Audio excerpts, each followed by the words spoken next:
समय एक ऐसी शक्ति है जो बस चलती रहती है, बिना रुके। ये हमारे वजूद को बनाती है, उसे बदलती है और फिर एक दिन मिटा भी देती है। हम सब जाने अनजाने में इसी की धारा में बह रहे हैं। ये एक ऐसी सच्चाई है जिसे हम जानते तो हैं, पर शायद ही कभी रुककर इसके बारे में गहराई से सोचते हैं। लेकिन जरा सोचिए, क्या हो अगर समय सिर्फ घड़ी की टिक टिक या कैलेंडर के बदलते हुए पन्ने ना हो? क्या हो अगर समय एक जीती जागती, सांस लेती हुई मौजूदगी हो? अगर हम कभी समय से आमने सामने मिल पाते तो उसका चेहरा कैसा दिखता, और जो हम देखते, क्या हम उसके लिए तैयार होते? हम सब ये करते हैं ना, अपने गुजरे हुए कल को याद करके मुस्कुराना और आने वाले कल की चिंता में डूबे रहना। समय ही तो है जो हमें सब कुछ देता है, जिंदगी, तजुर्बे, प्यार, पर आखिर में वही समय सब कुछ वापस भी ले लेता है।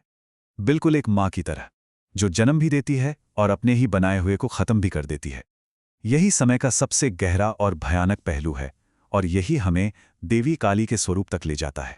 तो चलिए इस गुत्थी को समझना शुरू करते हैं। देखिए, संस्कृत में एक शब्द है काल, जिसका सीधा सा मतलब है समय, टाइम, और ये एक मैस्कुलिन यानी पुल्लिंग शब्द है। और काली वो इसी काल का फेमिनिन यानी स्त्रीलिंग रूप है। तो वो सिर्फ समय नहीं है, वो हैं समय की एनर्जी, उसकी शक्ति। वो एक ऐसा भंवर है जिसमें सब कुछ घूम रहा है। आप कह सकते हैं कि वो समय की वो एक्टिव पावर हैं जो हर चीज को चला रही हैं। हाँ, काली का जो रूप हम सबने देखा है वो अक्सर डरावना लगता है, विनाशकारी, रहस्यमयी, पर उन्हें समझने का रास्ता उनके इसी भयंकर रूप के पार से होकर गुजरता है। और सच कहूं तो उनका असली आकर्षण ही यही है कि जो चीज इतनी भयानक दिखती है उसके पीछे एक बहुत गहरा सच छिपा है। ये एक चुनौती भी है और एक बुलावा भी, कि हम उस डर का सामना करें जो हमें सच जानने से रोके रखता है। काली का एक बहुत ही फंडामेंटल प्रिंसिपल है कि कुछ भी नया बनाने के लिए पुराने को तो जगह छोड़नी ही पड़ती है ना?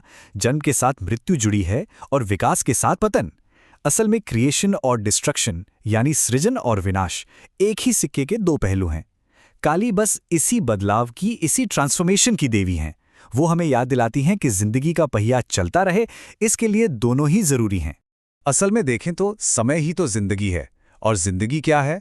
समय में हमारा सफर। पर हम इस समय को महसूस कैसे करते हैं?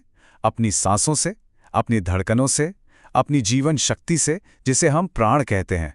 काली वही प्राण शक्ति हैं, वो सीक्रेट एनर्जी जो हर जिंदा चीज के अंदर है, जो हमें चला रही है, हमें जिंदा रखे हुए है।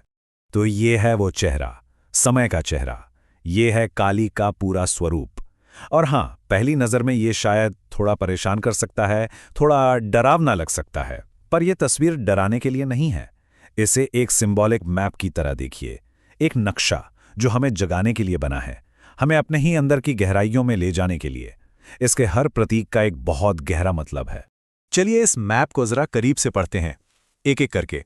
उनका जो गहरा रंग है वो अनंत आकाश का प्रतीक है, वो खालीपन, वो शून्य जहां से सब कुछ शुरू होता है। और गले में वो मुंडों की माला, वो हम सब हैं, हर जीव जो जन्म और मृत्यु के चक्र में बंधा है। हाथ में वो कटावा सिर, वो हमारा ईगो है, हमारी मैं की छोटी सी दुनिया जिसे वो हमसे अलग कर देती हैं। और वो कमर पर हाथों का घेरा, वो हमारे कर्म हैं, हमारे सारे काम जो समय की नदी में ही तो होते हैं। और ये तस्वीर ये बहुत गहरी बात बताती है। काली भगवान शिव के शरीर पर नृत्य कर रही हैं। यहाँ शिव प्योर कॉन्शियसनेस यानी शुद्ध चेतना का प्रतीक हैं। वो स्थिर हैं, शांत हैं, ऑलमोस्ट इनएक्टिव। पर काली के बिना जो कि एनर्जी है, शक्ति है, चेतना कुछ कर नहीं सकती। तो ये पूरा ब्रह्मांड क्या है? स्थिर कॉन्शियसनेस के आधार पर नाचती हुई एनर्जी का खेल। एक के बिना दूसरा अधूरा है, दोनों मिलकर ही इस पूरी हकीकत को बनाते हैं। तो ठीक है, अगर ये एक नक्शा है तो इसकी मंजिल क्या है? ये हमें कहाँ ले जाना चाहता है? अब जब हमने इन सिंबल्स को थोड़ा समझ लिया है तो अगला कदम क्या है? इसका जवाब कहीं बाहर नहीं है, वो हमारे अंदर ही छिपा है। वो जो डर लगता है ना उन्हें देखकर, वो असल में उनका डर नहीं है, वो हमारे अपने ईगो का डर है, जिसे अपने खत्म होने से डर लगता है। हम अपनी पहचान, अपनी पसंद नापसंद, अपनी उपलब्धियों से इतना चिपक जाते हैं कि उन्हें छोड़ने की सोच से ही घबरा जाते हैं। काली का सबसे बड़ा तोहफा ट्रांसफॉर्मेशन है। वो हमें इसी छोटी सी सीमित पहचान से आज़ाद करती हैं। तो सवाल यह है कि ये ट्रांसफॉर्मेशन होगा कैसे? ये एक तरह की साधना है जिसे कह सकते हैं हर रोज मरना। पहला कदम, पहचानिए कि हमारा मन कहाँ कहाँ अटका हुआ है, हमारी अटैचमेंट्स क्या हैं। दूसरा, अपनी सारी चिंताओं, चाहतों, नफरतों से अपनी पकड़ को अपनी मर्जी से ढीला कर दीजिए। एक तरह से उनके लिए मर जाइए। तीसरा, अपने मन और इन सारी अटैचमेंट्स को बस देखिए, बिना जज किए, अवेयरनेस की आग में उन्हें जलने दीजिए। और चौथा कदम, जब सब कुछ जल जाएगा तो उस राख से वो असली जीवन शक्ति जागेगी जो हमेशा से हमारे अंदर थी। काली की सुंदरता को अक्सर भयंकर सौंदर्य या टेरेबल ब्यूटी कहते हैं।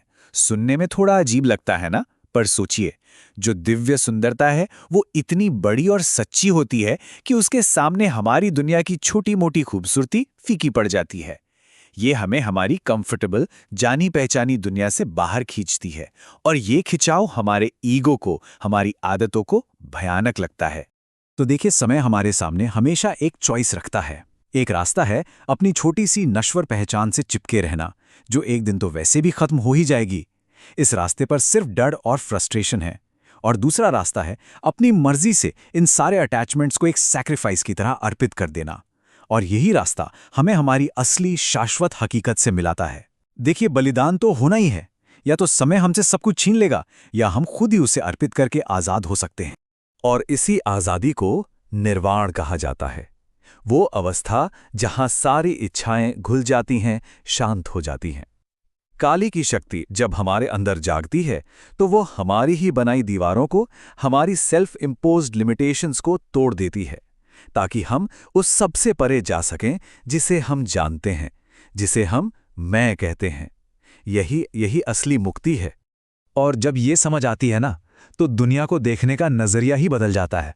तब एक बच्चे में आने वाला बुढ़ापा दिखता है, और एक बूढ़े इंसान में उसका बचपन। एक सूखे ठूंठ में खिलने वाले फूल की उम्मीद दिखती है, और एक खिले हुए फूल में उसका मुरझाना भी नजर आता है। तब हर पल में समय का पूरा साइकिल एक साथ दिखाई देता है, और अनंत काल का एहसास होता है।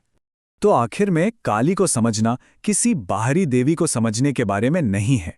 ये तो अपने ही अंदर मौजूद ट्रांसफॉर्मेशन की एनर्जी से जुड़ने के बारे में है। ये पहचानने के बारे में है कि बनने और मिटने का ये खेल, ये कॉस्मिक डांस हमारी अपनी जिंदगी में, हमारी हर सांस में, हर पल चल रहा है। तो बस एक सवाल बचता है, हम समय की इस महान नदी के साथ जो हमारी अपनी जिंदगी है, कैसा रिश्ता बनाना चुनते हैं? क्या हम डर कर किनारे पर ही खड़े रहेंगे, या फिर इस धारा में उतरकर रूपांतरण के इस नृत्य में शामिल होंगे? इसका फैसला हम में से हर एक को खुद करना है।